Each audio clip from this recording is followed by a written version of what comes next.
Ito ang inyong lingkod na nagbabalik upang magbigay ng mga balitang walang bias at pawang katotohanan lamang. Ito ang Bayang Pinas. Ang isyong ito ay naging usap-usapan sa buong bansa at iba't ibang social media platforms. Isang mainit na kontrobersya ang lumutang kamakailan matapos manong mahuli sa akto si unang ginang ni Zatanas Mags na nasasangkot sa isang iskandalong may kaugnayan sa Presidential Security Group. Ayon sa mga naglalabasang ulat, ginamit umano ni Pangulong Kuting ng Norte Jr. ang kanyang asawa upang bigyang kasiyahan ang mga tauhan ng PSG. Ang mga aligasyon ay nagdulot ng matinding ingay sa publiko ng karamihan ay nananawagan ng masusing investigasyon upang linawin ang issue bagamat walang malinaw na ebidensyang magpapatunay sa mga akusasyon. Ito'y nagdulot ng batiko sa administrasyon lalo na't itinuturing na dapat maging modelo ng moralidad at respeto ang posisyon ng isang unang ginang. Samantala, maring itinanggi ng palasyo ang mga aligasyon at tinawag itong isang paninira lamang upang magdulot ng kaguluhan at kawalan ng tiwala sa administrasyon. Ayon sa kanila, ang ganitong uri ng balita ay walang batayan at bahagi lamang ng maruming politika. Habang patuloy na umiikot ang mga usap-usapan, nananawagan ang publiko na maging maingat sa pagtanggap ng impormasyon at hintayin ang anumang opisyal na pahayag mula sa mga kinaukulan. Sa kabila ng kontrobersya, nananatili ang hamon sa kasalukuyang administrasyon na ipakita ang kanilang pananagutan sa publiko. Well, para nga sa kabuang detalye at impormasyon ay panoorin na lamang natin ang buong video. At salamat na rin sa ating mga solid viewers sa walang sawang pagsuporta. At kung bago ka pa lamang sa ating channel ay syempre huwag kakalimutang mag-subscribe, pindutin ang notification bell at piliin na rin ang all upang laging maging updated sa mga balitang bago, totoo at walang bias dito sa channel ng Bayan, ang Bayang Pinas. Huwag din pong kakalimutang mag-iwan ng like at i-share ang ating mga videos.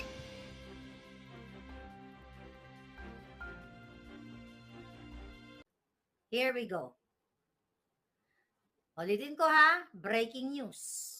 Namnamin mo to. Namnamin nyo to, PSG, namnamin nyo to, NBI, DILG, mga kapulisan na mga brusko, mga kasandaluhan, yung ating mga Navy, lahat, mga palangga. Ang ating mga teachers, ang ating mga nurses, doctors, Catholics, INC, Seventh-day Adventist, saksi, Muslim brothers and sisters, lahat po kayo, lahat ng Pilipino. Ang asawa ng presidente ninyong adik sa pulburon na si Lisa Tanas, hindi lang kidnapper, hindi lang smuggler, hindi lang mafia. Okay, dahil gusto nyo talagang burahin ng landas ko dito, literal, sa social media, 2 Facebook na nga eh. Ang Facebook page ang tinanggal nila sa akin palangga eh. Last year, di ba? Tinanggal nila. Ginawa nila ng paraan para ma-take down. At gusto nila akong gurgurin. Literal. 3 assassins, 10 million bounty sa utak ko, ay sa ulo ko, mahigit pa dyan. Dahil sa mga ganitong klaseng informasyon. According to our source, mga kababayan, actually 2 ito, ang unang nag-send dito sa akin, kasi ganun ako, bini-verify ko eh. Doon sa mga ibang puting astan, paki-verify nga ito kung merong ganyang chika boom boom. Okay, here's the chika boom boom. Ulitin ko, allegedly, it's not coming from me, but ito ay coming from the puting as according to our source. Ang maingay at mainit na chika ngayon ay ang pakikipagtsuksaka ni Lisa Tanas sa PSG at ginurgor itong PSG. Ang source, ulit-ulitin ko, kung nanood tayo kanina, ito rin yung sasabihin na, pinakita ko pa sa inyo message, ang source ay ang kabit ni Anton. Okay? Kaya nga sabi ko, actually sinagot ko siya dito eh, oh my God, ilan ba ang kabit ni Anton? Sabi kong ganon. Ito pala, mapapapala yung usapan namin, nag-usapan pala kami. Lam had an affair with some police or PSG military, whoever. With some. Marami. With some, kung pwede mong interpret na ng bonggang-bongga to, Lam had an affair with some police, some eh. More than one. Kasi kung isa lang, with, di ba? With PSG, with certain PSG, o may pangalan pa ito, no, Colonel, mga ganon-ganon. Pero ito with some police or PSG military. So, tatagalugin natin, na si Lisa Araneta Marcos aka kidnapper, smuggler, polboronic, na ayaw magkaso kay Maharlika dito sa Amerika dahil takot na takot yung putang inang yan na maikaray ako dito na maikaray siya sa Korte ng Amerika at siya ang nagpapatanggal ng ating mga Facebook page, siya ang nagbabayad ng troll dahil galit na galit siya kung ang Facebook page kaya nilang patanggal, kung gusto nila tayong gurgurin dyan, talagang ang literal na gugurgurin ako. Lamad an affair with some police or PSG or military, whoever, and that man has since been killed. Okay? Recent lang yan. Yan ay galing sa source ni Anton. Kaya sabi ko, oh my God, ilan ba ang kabit ni Anton? Kasi di ba, meron pang iguana. Di ba? Meron pa tayong iguana chuchu. Anton, ilan sabi niya, eto pala, hindi ko nabanggit sa inyo. Sabi niya, Anton, ilan ang kabit? Madami. Sabi niya, papatulan niya lahat except si Laila Di Saba. Ha ha ha. Gusto niyo mabasa yung sinabi? Ito para lang kayo maniwala sa sinabi ko. Hindi ko to nabasa kanina eh. Okay? Alright. Tanungin lang natin baka makita yung kanyang pangalan at magurgur ha. Natin. Oh, sabi niya, hindi ako nagsabi nito. Si Palangga. Palangga. Ba't ibang lumabas? Dali. Saan na yan? Ito. Oh, sabi niya, Anton, sabi kasi tanong ko, kabit na naman. Sabi niya, Anton, kabit, madami. Papatulan niya lahat except si Dilima. Oh, hindi ako nagsabi niyan. Oh, siya ang nagsabi niyan. Diba? Oh. Sabi ko, oh my God. Oh my God. Oh, ayan. See that? Oh. Ngayon, mga kababayan, the reason why, gusto tayong gurgurin lahat, gusto gurgurin si Inday. So, paulit-ulit natin dito, i-echo nyo to. Okay? I-echo nyo itong ang ating who is iguana. So, ilan ba dapat na PSG ang magurgur bago kayo kumilos? Kaya nga kinakausap ko kanina, lahat ng mga tao sa Pilipinas, ilang dapat magurgur na mga military? Ilan dapat ang magurgur sa baha? Ilang milyon dapat ang magutom at mawala ng bahay dahil sa palpak na pagpapatakbo ng mga bangag? Imagine mo, nauubusan na raw tayo ng budget para sa ating disaster o sa ating mga immediate, what do you call it? Yung mga kalamidad. Pero namimigay ng sobre si Lisa sa party niya, kasama yung kanyang mga kaklase.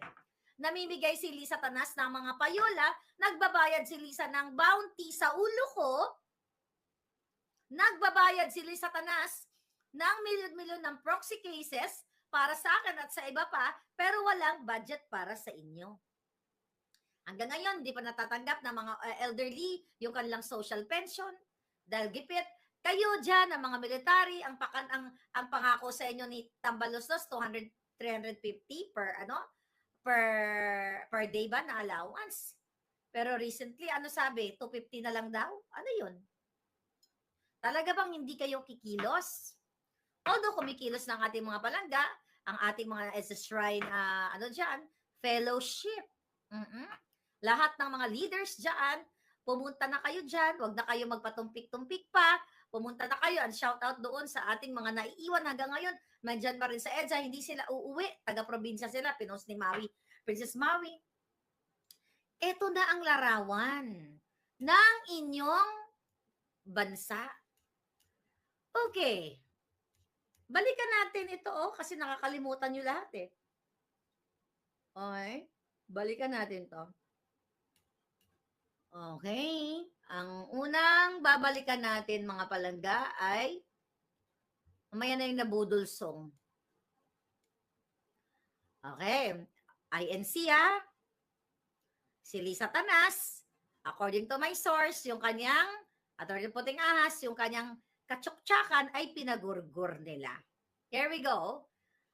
INC at ang inyong, eto balikan niyo ulit, at ang inyong miyembro na si Taberna ay kinasangkapan at nakipagkasangkapan kay Lisa Tanas. Here we go. Hi, Katanin. How are you? Okay, so this is my latest Marites because out. No more chief of staff, no more nothing. Umalis na siya. He packed his stuff. Between you and I, he even tried to sweet talk Bong. Huwag mo na ako ikwento dito. But na parang kawawa naman siya, ganyan yung pamilya niya. And Bong just stood firm and said, it's untenable na I think you have to go. Mag-break ka muna to. Then Yes, Attorney bahala ano na ha? ako. But hindi mo sa out na siya. So that's the end of that. Another thing that's been brewing is Trixie naman, nagwawala. Paying trolls. Paying trolls, fresh and blind trolls. From me.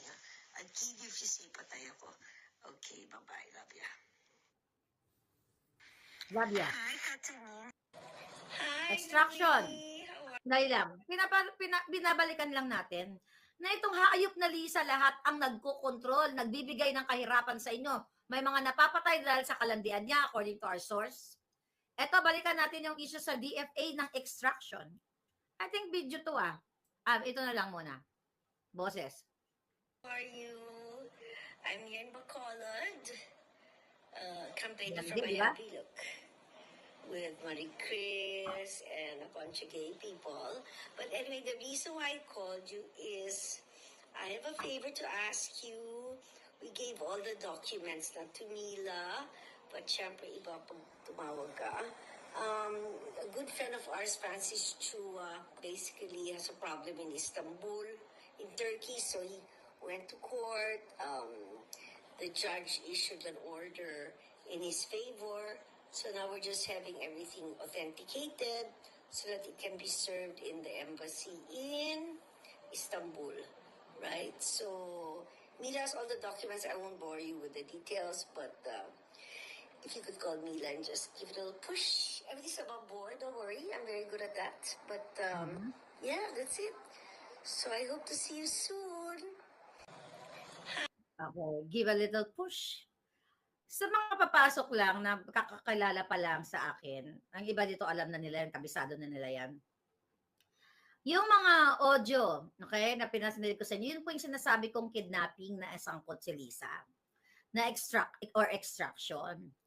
Okay, tinawagan niya ang asawa ni Teddy Boy Locsin Jr. na bigyan ng little push, meaning trabahuin at maniobrahin, manipulahin ang mga dokumento na dadaan sa departamento ni Teddy Boy Locsin sa DFA. Etong mga dokumento na ito, 'di ba, sabi niya, ang judge ay pumabor dito kay Francis. At sabi niya kanina, 'di ba, nagpabor at itong mga kaso na sinampa niya, later on, 'di ba, na ano 'yon, na basura, na umatras yung na-vlog natin, umatras yung nag-file ng case kasi mga fabricated cases 'yon na minainobra ni Lisa. Para maisakatuparan nila, ito yung reason, kaya tinatawag ko siyang kidnapper dahil siya ang nag-utos sa asawa ni Teddy Boy Locsin during that time, panahon pa ni Pangulong Duterte, yung papalit pa lang, ng transition pa lang. Okay? Mga palangga, para manipulahin ang mga dokumento, para maisakatuparan ang pagdukot nila sa Istanbul, Turkey, sa dalawang bata. You know that already. Ito ano na lang to, review na lang ito. Pinapakita ko itong mga audio na pinaforward sa atin ng ating mga puting ahas. Sabi ko nga noong Agosto 2022, ako lang, may mga iba pa nagsasalita, syempre, about sa kaputahan sa kaletsyahan ng bangag na gobyernong ito. Sabi ko sa inyo, kung gawa-gawa ko lang to, do you think magbubunga ba ito? Inday Sara is speaking up, Pangulo Duterte is speaking up, nagsasalita kayo lahat. Now, INC is speaking up. Ito yung mga accumulated na mga kadilimang pangyayari simula nung umupo si Bangag at si Lisa Tanas. Okay, remember this? Liz, hi. Sorry to bother you, but I just got a call from Thor, and they're a bit concerned because they've gotten an order daw that the chief of ISAP is supposed to be changed by Tuesday, and there are people that are out to do some extraction. Pause ko muna. Magkarugtong yun. Okay? Yung una yung narinig nyo kanina na message para sa asawa ni Teddy Boy Locsin na nakikiusap si Satanas na maniobrahin o pabilisan ang pagpoproseso ng mga papeles laban dito kay distressed mother para madukot ang kanyang mga anak. Okay? Ito yung karugtong na sinasabi ni Bianca Zubel na wag munang magpalit ng mga posisyon sa ISAP, yung mga staff doon, yung mga general, kasi makakaantala sa extraction or in other words, kidnapping na utos ni Lisa dun sa dalawang bata para maialay niya kay Francis ang dalawa niyang anak. Kasi nga may dispute, di ba, yung Francis at saka si distressed mother, kaya nga nasa Turkey yun eh. Anyway, okay. If it's possible to just keep the ISAP as is daw para hindi magulo yung extraction kasi 2 weeks pa yata or something like that. Or please call Thor.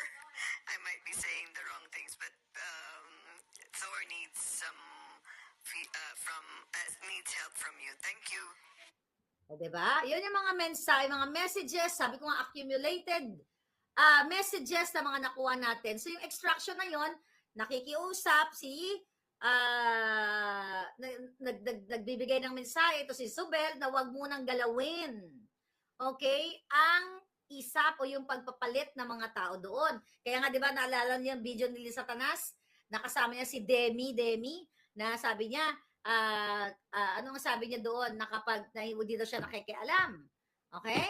At pag sinabi pag daw ginamit ang kanyang pangalan ng mga tao na sa kung ano pa mang mga bagay-bagay katulad sa sa pagpalit diyan sa pwesto ng military or AFP or sa ISAP ay hindi niya ipapa-appoint. Sasabihan niya yung asawa niya, sabi niya, I shall tell my husband not to appoint you. Remember that? So ito yung mga accumulation of kadiliman or bangag events na mga nagbunga na ngayon, na nag-alab ang puso ng taong bayan. Dahil nga, si Bangag Jr. ay isang underdesaya, pero siyempre siya ang managot dahil siya ang nagpapanggap na presidente. Pero si Lisa Tanas ngayon, hindi ngayon, simula pa noon, ang gumagawa ng kadiliman, kamafyahan. At ngayon, ang pinaka-breaking to the highest breaking news na dapat imbestigahan ng Kongreso, Senado, lahat mag-alsa, mag-aklas, magbigay ng peaceful, magalit at magbigay ng sentimiento ang mga tao na tama na, sobra na, ay meron na naman daw, okay, na nagurgur. Hindi ko alam, baka hindi rin natin alam. Baka si Lisa Tanas ay wala namang kinalaman kung sino yung jowa niyang nagurgur.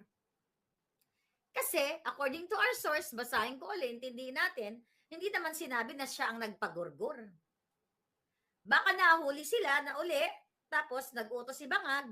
O, hindi natin alam kung sino ang nag-utos. O, basahin natin uli. Sa mga kapapasok lang. Basahin natin uli, ha? Alright. O, ang source ay kabit ni Anton. Lam had an affair with some police or PSG or military. And that man has since, sabi niya, been killed. Ayan, na to. Verbatim to. Kung ano nakasulat, binasa ko lang. And that man has since been killed. Recent lang daw, sabi ng Kirida ni Anton. Ang dami, ang nagsabi Kirida and everything. Pababayaan nyo na lang ba na hindi imbestigahan ito? Serious ito usapan. So, ang question, hindi naman sinabi na si Lisa Tanas ang naggurgur. Ang sabi, ang kanyang jowa, yung ka-affair niya, ay ginurgur. Sino ang gumurgur? Ano kaya ang eksena sa likod ng kamera? Nakabuka ka kaya si Lisa Tanas katulad nung dati na nahuli ng PSG, nakabukang kang siya? Kaya yung PSG na yun, nagurgur din yun. Nagurgur o gumurgur daw sa sarili, pero I don't think so. Nagurgur din yun. Ano, may bago na naman siyang kakangkangan. At ginurgur na naman. May pamilya yan. Uy, mga pamilya ng PSG. Baka naman mag-email kayo sa akin. Ayan yung email natin, oh.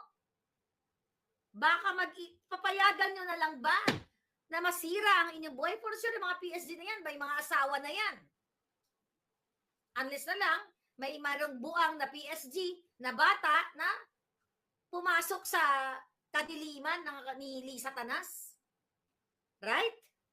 Hindi naman sinabi na siya ang gumurgor, pero may ginurgor. Ang tanong, sino ang gumurgor? Ginurgor ba ito dahil nakita na nakabukangkang ang kipay ni Lisa Tanas? Naabutan ba silang magkapatong? Or nag-o-orgy sila at nabangag si Bangag at nakakuha ng baril? Siyempre marami kang bigyan ng maraming anggulo to. Posible dahil bangag na bangag sila, nakita na hindi na, pwede rin ganito. Hindi nasarapan si Lisa Tanas dahil mahina ang performance, kumuha ng punyal at pinunyal. Pwedeng angle na ganyan. Pwede rin hindi siya nasarapan, pinukpok niya ng flower base ang ulo. Pwedeng ganon. Pwedeng angle. We can only speculate kasi ganon naman sa crime eh. 'Di ba? Titignan mo, wala naman tayo dun sa crime scene. Wala pa namang ebidensyang na ipapakita, 'di ba? Kasi wala tayo doon. Pero ito ay usapan ng mga PSG. PSG, oy, mag-email kayo. Maluoy kayo sa bayan ninyo. Pwede rin, nag-orgy sila habang tinutorjak si Lisa Tanas, nanilim ang paningin ni Bangag. Pero sa knowing Bangag, hindi naman, binabae din eh. Well, actually, ito, another, parang narinig na to. Narinig na to. Actually, okay, basahin natin to. May nag-send din pala sa akin. First time ko Okay, ito. Si Bangag pala, according to our puting ahas, nung nag-aaral pa lang siya sa elementary, high school, ay pumapatol pala siya sa pareho niyang espada. Basahin ko to hindi yung nagsabi sa akin to. Teka lang, hanapin ko lang. Since magmarites tayo dahil uso ngayon ang usapang ng showbiz, sabi ko nga, ano ang matibay? Yung kay Maris Racal o itong torjaka ni Lisa Tanas? Okay. At jutay daw yung kay Kuting. Shout out kay Palangga, you know who you are. Ito. Okay, binat. Sabi niya sa akin, basahin ko lang Medyo gross lang yung mga pinag-usapan namin. Pero, ayan. Ang sabi niya sa group actually ito eh. Okay.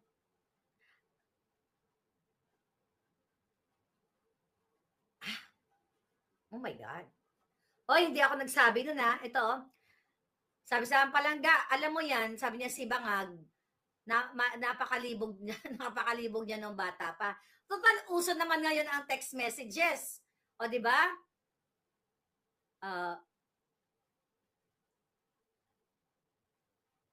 Baka makita yung pangalan eh. Teka lang Okay, teka, buburahin ko lang. Basta ito sabi. Buburahin ko to lalagyan natin ng para hindi niyo makita. Alright, tignan natin. Lagyan natin ng guhit. Paano ba to? Nakikita kasi. Hindi, tsaka na lang, baka mapahamak yung tao. Pero ito sabi niya, alam mo yan, napakalibog niya ni Bangag nung bata pa. Nakita ko yan. At basta, actually hindi lang isang tao nagsabi niyan sa akin. Wala naman sana tayo dito kasi personal na ito. Pero kasi, presidenteng Bangag to. Kung ordinaryong tao lang ito, wala naman tayong pakalam, magtsoktsakan kayo, magbaliktaran kayo. Ang problema, itong mga nakaraan na si Bangag pala ay pumapatol sa espada, according to our mga puting ahas natin, tapos ngayon, kaya naman siguro hinayaan niya si Lisa Tanas na nakikipagtsoktsakan sa iba kasi jutay lang daw itong si Bangag eh. Jutay lang kanyang pototoy. Ay, hindi. At kasi sino ba yung tinanungan ko? Parang nakwento ko na to dati sa inyo. Ito kasi mga kwento ng mga kaklase nila. Yung isang nagkwento sa akin, kaklase, eto malapit to kay Imelda, personality ito, kilala to siya. Yung nag-message sa akin. At ito kasama niya pa 1980s pa. Ayan no, hindi ko na pwede basahin lahat ng message niya kasi baka malukit siya, baka magurgor. Jutay o gamay lang daw. Tapos, nung high school si Bangag, talagang pumapaton siya sa espada. Wala na naman tayo doon. Kaso lang sa mga nangyayari ngayon, ang pinaka-usapan natin ngayon, yung may nagurgur na PSG. Sino kaya yun? Yung sumukcha kay Bangag? Ha?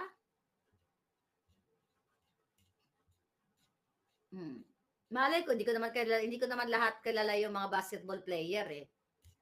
Okay, kilala niyo ba yon? Aba, siya nag-iimbita daw ng boylet si Bangag. Uy, Bongbong, ang kapal ng mukha mo, putang ina. Hindi ka lang pala tirador ng pulburon, tirador ka rin ng boto. Diba? Hindi na siya tirador ng pulburon, tirador pa ng boto. Oh my God. Tapos ngayon, alam mo, ito ha, sabi ko nga, yung mga personal na kadyotahan nila, kung hindi nila hawak ang kaba ng bayan, wala tayong pakialam. Kaso may mga nagugurgur, may mga nagugutom, may mga naaanod sa baha. Imagine nyo, Paskong Pasko ngayon, ang mga bahay nyo